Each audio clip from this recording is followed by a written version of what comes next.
લોકમત ન્યૂઝમાં આપનું સ્વાગત છે। ચૈત્ર માસના કૃષ્ણ પક્ષની એકાદશી, જેને વરુથની એકાદશી તરીકે ઓળખવામાં આવે છે, તે પવિત્ર દિવસે ભક્તિભાવનું વિશેષ મહત્વ જોવા મળે છે। આ વ્રત ભગવાન વિષ્ણુની કૃપા મેળવવા તેમજ જીવનમાં સુખ સમૃદ્ધિ અને શાંતિ માટે કરવામાં આવે છે। ધાર્મિક માન્યતા મુજબ આ દિવસે વિધિપૂર્વક વ્રત, પૂજા અર્ચના, જપ તપ અને દાન કરવાથી અક્ષય પુણ્યની પ્રાપ્તિ થાય છે, જે જીવનભર કલ્યાણકારક માનવામાં આવે છે।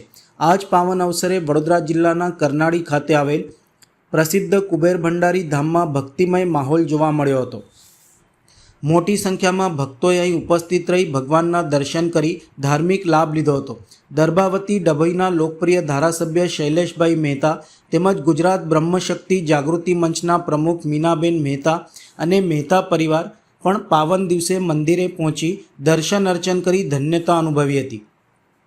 દરેક એકાદશીના પર્વે કુબેર ભંડારી ખાતે પહોંચવાની તેમની પરંપરા મુજબ આ વખત પણ તેમને મંદિરમાં વિધિવત પૂજા, અભિષેક અને આરતી કરી હતી।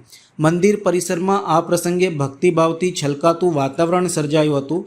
ભક્તો દ્વારા ભગવાનના નામના જપ અને પૂજનથી સમગ્ર વાતાવરણ આધ્યાત્મિક બન્યું હતું।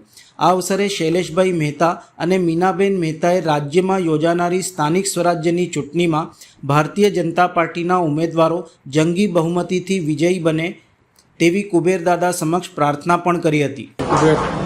આજે વરુથની એકાદશી એકાદશીના નિયમ પ્રમાણે આજે પણ કુબેરદાદાને પ્રાર્થના કરી છે, પૂજા કરી છે, અભિષેક કર્યો છે અને આરતી કરી છે।